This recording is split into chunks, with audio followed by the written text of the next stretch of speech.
نحمده ونصلي ونسلم على رسوله الكريم أما بعد فأعوذ بالله من الشيطان الرجيم بسم الله الرحمن الرحيم ولا تحسبن الذين قتلوا في سبيل الله أمواتا بل أحياء عند ربهم يرزقون آمنت بالله صدق الله العظيم۔ سورہ آل عمران میں آیت نمبر 169 اللہ رب العزت فرماتا ہے وَلَا تَحْسَبَنَّ الَّذِينَ قُتِلُوا فِي سَبِيلِ اللَّهِ أَمْوَاتًا بَلْ أَحْيَاءٌ عِنْدَ رَبِّهِمْ يُرْزَقُونَ۔ اللہ فرماتا ہے اور جو اللہ کی راہ میں مارے گئے ہرگز انہیں مردہ نہ خیال کرنا بلکہ وہ اپنے رب کے پاس زندہ ہیں، روزی پاتے ہیں۔ یہاں پر تفسیر میں جب ہم دیکھتے ہیں کہ یہ جو کہا اللہ رب العزت نے کہ جو اللہ کی راہ میں مارے جائیں انہیں مردہ خیال نہ کرنا بلکہ وہ لوگ زندہ ہیں اور اپنے رب کی بارگاہ میں رزق پاتے ہیں اللہ رب العزت کی جانب سے۔ جیسا کہ آپ کو معلوم ہے کہ گفتگو یہاں جنگ احد سے متعلق چل رہی ہے۔ پچھلے درس میں آپ کو بتایا گیا تھا کہ جنگ احد میں 70 صحابہ شہید ہوئے، اور اس سے پہلے جو جنگ ہوئی تھی وہ جنگ بدر تھی۔ بس یہی 2 جنگ تھی، اس کے بعد یہ آیت کریمہ نازل ہوئی۔ جنگ بدر میں 70 صحابہ، جنگ احد میں 70 صحابہ شہید ہوئے۔ ان میں سے 4 صحابہ جو تھے وہ مہاجرین میں سے تھے، یعنی مکہ شریف میں جو سرکار کے ساتھ رہے، پھر انہوں نے ہجرت کر کے مدینے میں آئے۔ تو 4 عظیم صحابہ تھے جنگ احد میں شہید ہونے والوں میں۔ ایک تو حضرت حمزہ بن عبد المطلب، یہ حضرت حمزہ حضور کے چچا ہیں، اور دوسرے حضرت مصعب بن عمیر، تیسرے حضرت عثمان بن شہاب، اور چوتھے حضرت عبداللہ بن جہش۔ یہ 4 صحابہ ایسے تھے جو مکہ شریف سے ہجرت کر کے مدینے جو آئے تھے سرکار کے ساتھ یا سرکار کے بعد میں جو حضرات، ان میں سے یہ تھے۔ باقی جتنے تھے سب انصار میں تھے، یعنی مدینے کے جو صحابہ تھے وہ تمام صحابہ اس میں شہید ہوئے۔ آیت کریمہ کیوں نازل ہوئی اس کے متعلق تفسیر میں بیان فرمایا گیا کہ جب مسلمان جہاد میں گئے اور شہید ہوئے تو منافقوں نے لوگوں کو اللہ کی راہ میں جہاد کرنے سے روکنے کے لیے ایک وسوسہ لوگوں کے دل و دماغ میں ڈالنا شروع کیا۔ دیکھو جہاد میں جاؤ گے تو ایسا ہوگا، نہیں جاتے تو زندہ رہتے ہیں۔ اور اللہ رب العزت نے ان کی اس سوچ کو توڑ دیا اور اس کا جواب دیا۔ اس سے پہلے یہ جواب دیا تھا کہ اگر جہاد میں جانے ہی سے موت آتی ہے اور گھر میں بیٹھے رہنے سے موت نہیں آتی ہے تو جب تمہاری موت آئے تو تم اسے ٹال کے بتا دینا، تم اگر اسے ٹال سکتے ہو تو بتا دینا۔ یہ ان کو عاجز کرنے کے لیے تھا کہ موت تم کتنے ہی برس رہو گے لیکن جب تمہارے مقدر میں موت ہے اور جب تمہاری موت ہے تو وہ آ کر کے رہے گی، وہ ٹلنے والی نہیں۔ تو جب موت ایک حقیقت ہے، تم میدان جہاد میں جاؤ، سفر میں جاؤ، گھر میں رہو، کہیں بھی رہو، جب وہ آنی ہے وہ آ کر کے رہے گی۔ ایسے ہی اللہ رب العالمین نے جواب ارشاد فرما دیا کہ جب موت اللہ رب العزت کی طرف سے ایک امر ہے، یعنی اللہ رب العزت نے جو مقدر فرما دیا، جس کی موت جب آنی ہے، جہاں آنی ہے، اللہ نے اپنے علم ازلی سے اسے جانا اور اللہ نے اسے لکھ دیا کہ فلاں کی موت کہاں آئے گی۔ تو اب اس بات کی کیا گنجائش رہتی ہے کہ تم میدان جہاد میں رہو یا گھر پہ رہو یا کہیں بھی رہو، تم فوج کی چھاونی میں بیچ میں سیکورٹی لگا کر بھی رہو گے، اگر موت آنی ہے تو تمہیں موت وہاں بھی آ کے لے جائے گی، اور اگر موت نہیں آنی ہے تو تم میدان جہاد میں دشمنوں کی تلواروں کے سائے میں رہ کر بھی زندہ رہو گے۔ تو منافقین کی یہ شرارت تھی کہ منافقین جو ہے مسلمانوں کو طرح طرح سے ورغلاتے تھے اور کہتے تھے یار کیا ضرورت ہے، وہاں جائیں گے مریں گے کٹیں گے، نہیں جانا چاہیے۔ تو اللہ رب العزت نے ان لوگوں کو یہ جواب دیا۔ اب ایک سوال اور تھا کہ تفسیر روح البیان، در منصور اور تفسیر مظہری اور کئی تفسیروں کے اندر یہ روایت موجود ہے، اور سنن ابو داؤد کے اندر بھی یہ روایت موجود ہے کہ حضرت عبداللہ ابن عباس وہ بیان کرتے ہیں کہ رسول اللہ صلی اللہ علیہ وسلم نے فرمایا جب تمہارے بھائی جنگ احد میں شہید ہو گئے تو اللہ تعالیٰ نے ان کی روحوں کو سبز یعنی ہرے پرندوں کے قالب یعنی جسموں میں رکھ دیا، وہ جنت کے دریاؤں میں جاتے ہیں اور جنت کے پھلوں سے کھاتے ہیں، اور عرش کے سائے میں جو سونے کی قندیلیں لٹکی ہوئی ہیں وہاں پر پلٹ کر آتے ہیں۔ شہیدوں کی روح کو سبز پرندوں کے قالب میں جسم میں اللہ ڈال دیتا ہے، وہ ہرے پرندے جنت میں جہاں چاہتے ہیں اڑتے ہیں، جس نہر کا پانی چاہتے ہیں پیتے ہیں، جس پھل کو چاہتے ہیں کھاتے ہیں، اور پھر پلٹ کر کے عرش کے نیچے جو سونے کی قندیلیں بنی ہوئی ہیں اسی پر آ کر کے ٹھہر جاتے ہیں۔ رسول اللہ صلی اللہ علیہ وسلم نے اس کے آگے ارشاد فرمایا جب انہیں کھانے پینے اور آرام کرنے کی پاکیزہ چیزیں حاصل کر لی انہوں نے، تو انہوں نے کہا ہمارے بھائیوں تک ہمارا یہ پیغام کون پہنچائے گا؟ جو شہید ہو کر چلے گئے، جنہیں یہ جنت کی نعمتیں مل رہی ہیں، وہ جس عیش و آرام میں ہیں، نعمتیں حاصل کر رہے ہیں، لیکن ساتھ میں ان کی تمنا یہ بھی ہے کہ ہم یہاں اتنے عیش و آرام سے ہیں تو ہمارے اس حال کی خبر کاش ہمارے گھر والوں کو کوئی پہنچا دے، ہمارے اس آرام کی خبر کاش کوئی ہمارے دوستوں کو پہنچا دے، ہمارے دوست ہمارے گھر والے جو غمگین ہیں ان کو کوئی بتا دے کہ ہمارا کوئی نقصان نہیں ہوا، بلکہ ہم تو ان نعمتوں میں جی رہے ہیں کہ جس کا تم تصور بھی نہیں کر سکتے۔ جب یہ ان کو خیال آیا اور انہوں نے رب کی بارگاہ میں عرض کی تو اللہ رب العزت نے فرمایا کہ غم نہ کرو میری راہ میں شہید ہونے والوں، غم نہ کرو، تمہارا یہ پیغام میں تمہارے گھر والوں اور تمہارے دوستوں تک پہنچا رہا ہوں اور پہنچا کر کے رہوں گا۔ اللہ رب العزت نے قرآن کریم کی یہ آیت نازل کر دی وَلَا تَحْسَبَنَّ الَّذِينَ قُتِلُوا فِي سَبِيلِ اللَّهِ أَمْوَاتٌ بَلْ أَحْيَاءٌ عِنْدَ رَبِّهِمْ يُرْزَقُونَ، جو لوگ اللہ کی راہ میں مارے گئے ہیں تم انہیں مردہ گمان اور خیال مت کرنا، بلکہ وہ زندہ ہیں، اپنے رب کی بارگاہ میں رزق پاتے ہیں، زندہ بھی ہیں رزق بھی پاتے ہیں۔ یہاں پر قاضی ثناء اللہ پانی پتی شاہ ولی اللہ محدث دہلوی کے بڑے معتمد ہیں، انہوں نے ایک وجہ اور بیان کی کہ جو لوگ شہید ہو گئے ان کے گھر والے جب کبھی اچھی نعمتیں کھاتے، جب کبھی اچھے پھل کھاتے، اچھے عمدہ کھانا کھاتے تو انہیں اپنے مرحومین کی یاد ستاتی، کسی کو اپنے بیٹے کی جو بیٹا شہید ہو گیا، کسی کو اپنے بھائی کی، کسی کو اپنے باپ کی یاد ستاتی، اور وہ کہتے کہ ہم لوگ تو یہاں پر اتنی اچھی نعمتیں کھا رہے ہیں، ہمارا بھائی یا ہمارا باپ یا ہمارا بیٹا تو اب شہید ہو گیا، اسے کیا مل رہا ہوگا، اس کے کیا حال ہوں گے۔ اللہ اکبر، اللہ رب العالمین نے اعلان کر دیا کہ سن لو، غم نہ کرو، فکر نہ کرو، جو اللہ کی راہ میں مارے جا رہے ہیں وہ زندہ ہیں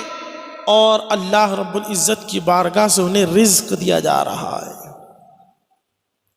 انہیں اللہ کی بارگاہ سے نعمتیں مل رہی ہیں، اور نعمتیں بھی ایسی ایسی نعمتیں مل رہی ہیں کہ وہ نعمتیں تمہارے وہم و گمان میں بھی نہیں آ سکتی، اور تم ان کی حیات کو سمجھ بھی نہیں سکتے، اس درجے کی ان کی حیات ہے۔ امام ترمذی روایت کرتے ہیں، حضرت جابر بن عبداللہ رضی اللہ تعالی عنہما بیان فرماتے ہیں کہ رسول اللہ صلی اللہ تعالی علیہ وسلم کی مجھ سے ملاقات ہوئی، آپ نے مجھ سے فرمایا، اے جابر کیا ہوا؟ میں تم کو غمزدہ دیکھ رہا ہوں، تم بڑے غمگین نظر آ رہے ہو۔ میں نے عرض کی، یا رسول اللہ صلی اللہ علیہ وسلم، میرے والد جنگ احد میں شہید ہو گئے اور انہوں نے بچے اور قرض چھوڑا ہے۔ آپ علیہ الصلاۃ والسلام نے فرمایا، کیا میں تم کو یہ خوشخبری نہ دوں کہ اللہ نے ان سے کس طرح ملاقات کی ہے؟ میں نے عرض کی، یا رسول اللہ کیوں نہیں؟ میرے آقا صلی اللہ علیہ وسلم نے فرمایا، اللہ تعالیٰ نے جس کسی سے ملاقات کی تو حجاب سے کی، کسی سے بلا حجاب بات نہ کی، مگر تمہارے والد سے بلا حجاب کلام فرمایا۔ اللہ تعالیٰ نے فرمایا، اے میرے بندے تم تمنا کرو میں تم کو عطا کروں گا۔ تمہارے والد نے کہا، اے میرے رب تو مجھے زندہ کر اور میں دوبارہ تیری راہ میں قتل کیا جاؤں۔ اللہ تعالیٰ نے فرمایا، میں یہ کہہ چکا ہوں کہ یہ دوبارہ دنیا کی طرف نہیں لوٹائے جائیں گے۔ حضرت جابر نے فرمایا، پھر یہ آیت نازل ہوئی، وَلَا تَحْسَبَنَّ الَّذِينَ قُتِلُوا فِي سَبِيلِ اللَّهِ أَمْوَاتًا، اور جو اللہ کی راہ میں قتل کیے جائیں انہیں مردہ گمان نہ کرو۔ حضرات محترم ذرا سوچیں کہ اللہ رب العالمین کی راہ میں اپنی جان کو قربان کرنا یہ کیسی لذت ہے کہ شہید رب کی بارگاہ میں تمنا کر رہا ہے کہ مولا میری تمنا یہی ہے کہ تو مجھے پھر دنیا میں بھیج دے اور میں پھر تیری راہ میں قتل کیا جاؤں، کیونکہ جو لذت مجھے اس وقت ملی تھی میں اس لذت کو پھر حاصل کرنا چاہتا ہوں۔ اور یاد رکھیں کہ دنیا کی زندگی ایک ہی بار ہے، ایک ہی بار انسان کو آنا ہے۔ یہی تو قیمت ہے مسلمانوں، جس نے رب کے نام پر اپنے آپ کو پیش کر دیا وہ کامیاب ہو گیا۔ مرنے والے کیسی کیسی موت مر رہے ہیں، کیسی کیسی موت مر رہے ہیں، لیکن قربان جائیں، موت بھی ہو تو شہادت کی موت، اس کا مقام کیا ہے، اس کی عظمت کیا ہے۔ حضرت عبداللہ ابن مسعود رضی اللہ تعالی عنہ سے یہ روایت منقول ہے، ترمذی شریف میں ہے، حدیث نمبر 310 ہے۔ حضرت عبداللہ ابن مسعود سے اسی آیت کریمہ کے بارے میں پوچھا گیا کہ جو اللہ کی راہ میں مارے جائیں انہیں مردہ گمان نہ کرو، اور وہ زندہ ہے، اللہ کی بارگاہ میں رزق دیے جاتے ہیں۔ جب اس بارے میں پوچھا گیا تو عبداللہ ابن مسعود نے کہا کہ ہم نے اس آیت کے متعلق سرکار دو عالم صلی اللہ علیہ وسلم سے پوچھا تھا تو آپ نے ہمیں یہ خبر دی کہ ان کی روحیں سبز پرندوں میں ہیں اور وہ جنت میں جہاں چاہے کھاتی پیتی ہیں، اور عرش کے نیچے جو قندیلیں لٹکی ہوئی ہیں ان میں بسیرا کرتی ہیں، اور اللہ تبارک و تعالی ان کی طرف نگاہ کرم کر کے فرماتا ہے، توجہ کر کے فرماتا ہے، تم کچھ اور زیادہ چاہتے ہو تو میں تمہیں اور زیادہ دوں، بتاؤ کیا چاہتے ہو؟ تو انہوں نے کہا، اے ہمارے رب ہم اور کیا زیادہ چاہیں گے، ہم جنت میں جہاں سے چاہتے ہیں کھاتے ہیں۔ پھر اللہ تبارک و تعالیٰ ان کی طرف دوبارہ متوجہ ہو کے فرماتا ہے کہ کیا تمہیں کچھ اور زیادہ چاہیے، تم کچھ اور زیادہ چاہتے ہو؟ تو انہوں نے جب دیکھا کہ ان کو نہیں چھوڑا جاتا، بار بار ان سے کہا جا رہا ہے، تو انہوں نے کہا کہ ہماری روحوں کو ہمارے جسموں میں لوٹا دیا جائے حتیٰ کہ ہم دنیا کی طرف لوٹ جائیں اور پھر تیری راہ میں بار بار قتل کیے جائیں۔ تمنا یہی ہے۔ اللہ اکبر، یہ شہیدوں کی شان ہے۔ قاضی ثناء اللہ پانی پتی صاحب اس آیت کریمہ کی تفسیر میں اپنی تفسیر مظہری میں نقل کرتے ہیں کہ حضرت طلحہ بن عبداللہ نے فرمایا میں جنگل میں اپنے اونٹوں کی تلاش میں گیا، وہاں مجھے رات ہو گئی تو میں نے عبداللہ بن عمرو بن حرام کی قبر کے پاس قیام کیا۔ وہاں میں نے قبر کے اندر سے قرآن کریم پڑھنے کی ایک بڑی اچھی آواز سنی۔ جب مجھے آواز آئی اور وہ آواز ایسی تھی کہ اس سے بہتر میں نے آواز سنی نہیں تھی، میں نے واپس آ کر رسول اللہ صلی اللہ علیہ وسلم کی خدمت میں پورا واقعہ عرض کیا کہ اس طرح سے معاملہ ہوا۔ آقا علیہ الصلوۃ والسلام نے ارشاد فرمایا کہ وہ عبداللہ تھا۔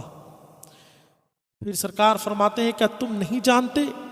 کہ اللہ نے ان شہداء کی ارواح قبض کرنے کے بعد زمرد و یاقوت کی قندیلوں میں رکھ کر وسط جنت میں ان قندیلوں کو لٹکا دیا ہے؟ جب رات ہوتی ہے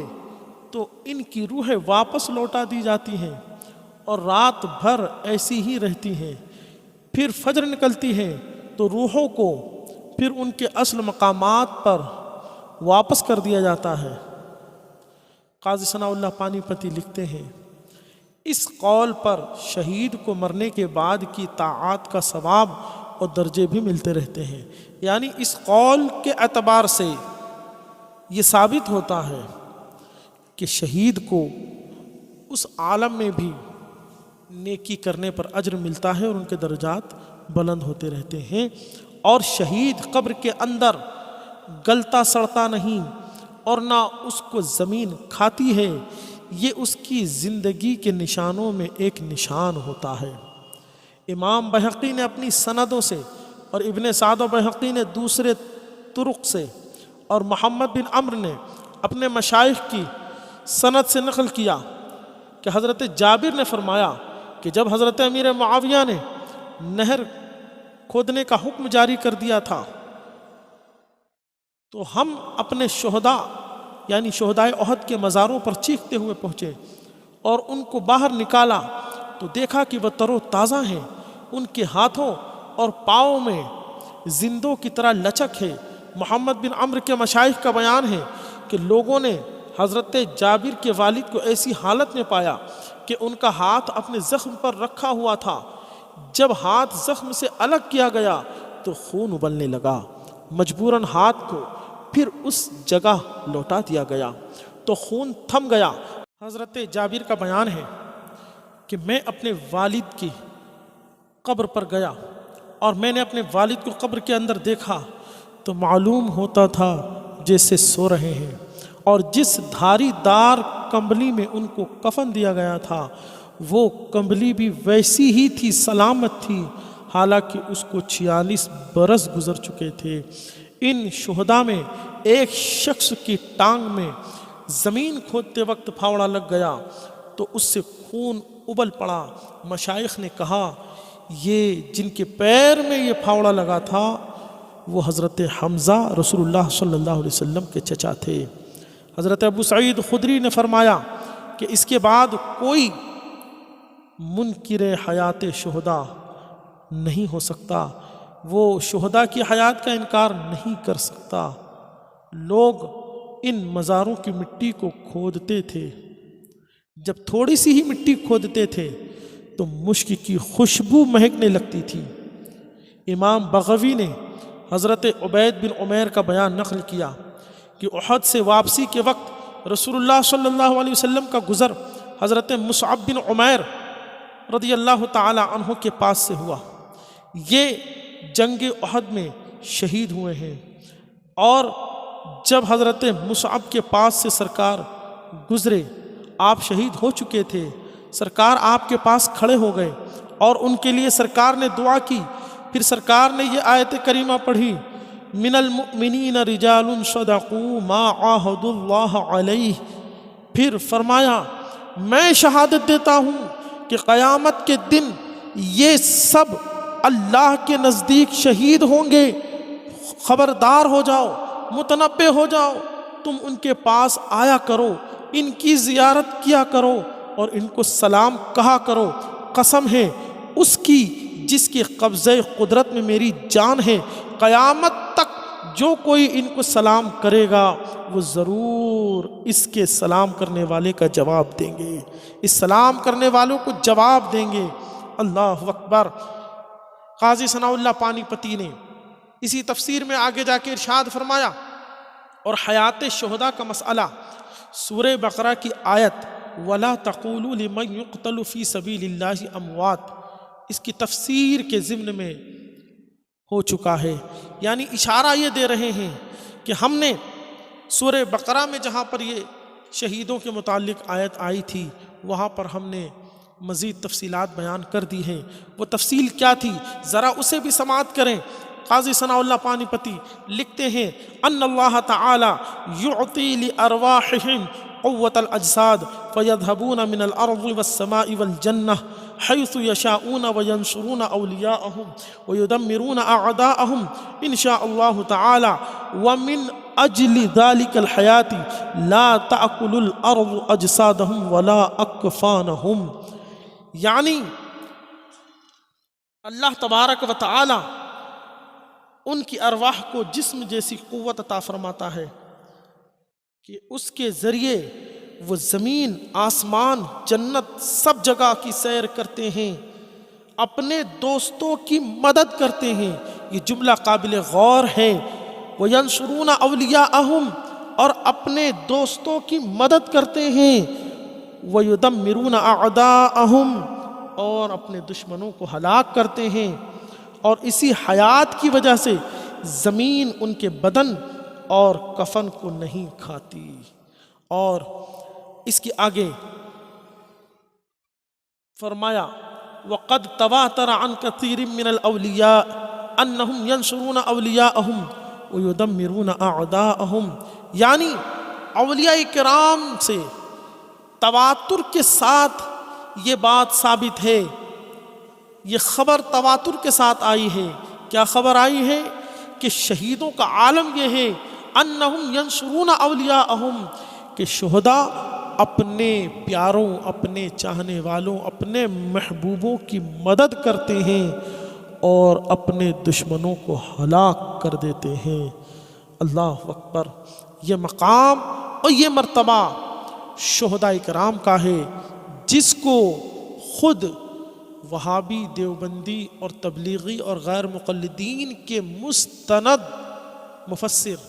قاضی ثناء اللہ پانی پتی صاحب انہوں نے ان چیزوں کو بیان کیا ہے۔ اب کسی کے لیے انکار کی گنجائش نہیں رہ جاتی، مگر بات یہ ہے کہ انسان کے پاس انصاف ہونا چاہیے۔ اور حضرت انس بن مالک سے روایت ہے کہ رسول اللہ صلی اللہ علیہ وسلم نے فرمایا کہ کسی شخص کو یہ پسند نہیں ہوگا کہ مرنے کے بعد اس کے لیے اللہ کے پاس اتنا اجر و ثواب ہو جو دنیا مافیہا کے برابر ہو، اور اس کو واپس دنیا میں بھیج دیا جائے۔ یعنی جس کو آخرت میں اتنا اجر و ثواب جس کو مل گیا، جنت میں گھوم رہا ہے، پھر رہا ہے، ٹہل رہا ہے، جو مرضی آ رہا ہے کھا رہا ہے، پی رہا ہے، کسی کو یہ تمنا نہیں ہوگی اتنا ثواب، اتنا اجر، اتنی نعمت دیکھ کر کے واپس دنیا میں جائے۔ لیکن شہید وہ ہوگا کہ اسے شہادت میں وہ لذت ملے گی کہ وہ اتنے اجر و ثواب کے بعد بھی رب کی بارگاہ میں عرض کرے گا کہ مولا ایک موقع اور دے دے کہ تیری راہ میں پھر اپنی گردن کو کٹا دوں، پھر میں اس لذت کو چکھ لوں۔ اور امام مسلم نے حدیث پاک نقل کی کہ نبی کریم صلی اللہ علیہ وسلم نے ارشاد فرمایا کہ اللہ کی راہ میں قتل کیا جانا قرض کے سوا ہر گناہ کا کفارہ ہے۔ اب یہ اندازہ لگائیں آپ، قرض لوگوں کا سر پہ ہونا یہ کتنی اہم بات ہے۔ آقا فرماتے ہیں اگر بندہ شہید ہو گیا اللہ کی راہ میں تو اس کے گناہ تو معاف ہو جائیں گے، لیکن اگر کسی کا حق اس کے اوپر باقی ہے تو وہ حق تو اسے دینا پڑے گا۔ کسی کا قرض لے رکھا ہے، کسی کا مال لے رکھا ہے، تو وہ چیزیں تو اسے ادا کرنی ہوگی۔ شہید ہونے کے بعد بھی قرض والے معاملے سے وہ بری نہیں ہو سکتا۔ حضرت ابو ہریرہ بیان کرتے ہیں کہ رسول کریم صلی اللہ علیہ وسلم نے ارشاد فرمایا کہ شہید کو قتل کیے جانے سے صرف اتنی تکلیف ہوتی ہے جتنی تم کو چونٹی کاٹنے پر ہوتی ہے، جتنی تم کو چونٹی کاٹنے پر ہوتی ہے۔ اور حضرت مقداد بن معدی کرب بیان کرتے ہیں کہ رسول اللہ صلی اللہ علیہ وسلم نے ارشاد فرمایا کہ شہید کو جو مقام ملے گا، شہید کو جو درجات ملیں گے، جو نعمتیں ملیں گی، اس کے بارے میں فرمایا کہ پہلی نعمت کہ اس کے خون کا پہلا قطرہ زمین پہ گرتے ہی اللہ اس کی مغفرت فرما دے گا، اور وہ دوسرا مقام وہ جنت میں اپنا ٹھکانہ دیکھ لے گا، اور تیسرا یہ کہ قبر کے عذاب سے نجات پا جائے گا، اور چوتھا یہ کہ قیامت کی بہت بڑی گھبراہٹ سے بچ جائے گا، اور پانچواں یہ کہ اس کے سر پر وقار اور عزت کا یاقوتی تاج رکھا جائے گا جو دنیا جہان کی تمام نعمتوں سے بڑا ہوگا، اور اس کی 72 حوروں سے شادی کی جائے گی، اور ساتواں یہ کہ اس کی شفاعت سے اس کے 70 عزیز و اقارب بخشے جائیں گے۔ اپنے دوست احباب رشتہ داروں میں سے 70 لوگوں کی وہ شفاعت کرے گا جو گنہگار ہوں گے، جن کے معاملات بڑے سخت ہو جائیں گے، وہ سفارش کر دیں گے شہید، تو اللہ تعالیٰ ان لوگوں کو بھی جنت عطا فرما دے گا۔ یہ شہداء کا مقام ہے۔ اور سنیں صحابہ کا مقام کیا ہے۔ علامہ اسماعیل حقی رحمۃ اللہ علیہ نے تفسیر روح البیان میں بڑی پیاری بات لکھی ہے، اور صحابہ کی عظمت کو بیان فرمایا ہے کہ قیامت میں صدق یعنی سچائی کا جھنڈا کھڑا کیا جائے گا، اور وہ صرف حضرت ابو بکر صدیق کے لیے ہوگا، وہ جھنڈا ابو بکر صدیق کے لیے ہوگا، اور اس جھنڈے کے نیچے تمام حق پسند لوگوں کو اور سچ کہنے والے لوگوں کو جمع کیا جائے گا۔ جو سچائی کے پیکر ہوں گے، ایسے لوگوں کو ٹھکانہ صدیق اکبر کے اس پرچم کے نیچے ملے گا۔ فرماتے ہیں دوسرا جھنڈا عدل کا کھڑا کیا جائے گا، وہ صرف حضرت عمر کے لیے ہوگا، اور اس جھنڈے کے نیچے ہر اس شخص کو جمع کیا جائے گا جس نے دنیا میں عدل و انصاف سے کام لیا ہوگا۔ تیسرا جھنڈا سخاوت کا کھڑا کیا جائے گا جو حضرت عثمان کے لیے خاص ہوگا، اور اس کے نیچے تمام وہ لوگ جمع ہوں گے جنہوں نے دل کھول کر اللہ کی رضا کے لیے اپنا مال خرچ کیا ہوگا۔ اور چوتھا جھنڈا شہیدوں کا ہوگا جو حضرت علی کے لیے مخصوص ہوگا، اور اس کے نیچے تمام شہیدوں کو جمع کیا جائے گا۔ اسی طرح ہر فقیہ، ہر عالم دین کے لیے حضرت معاذ بن جبل صحابی رسول کے جھنڈے کے نیچے جگہ ہوگی، اور فرماتے ہیں کہ ہر فقیر صفت انسان کو حضرت ابو درداء کے جھنڈے کے نیچے جگہ ملے گی، اور ہر مہمان نواز شخص کو حضرت ابی بن کعب کے جھنڈے تلے اٹھایا جائے گا، اور دنیا کے تمام مؤذنوں کو جگہ حضرت بلال کے پرچم تلے ملے گی، اور وہ جو مظلوم ہو کر مقتول ہوگا، وہ جس پر ظلم و ستم ہوا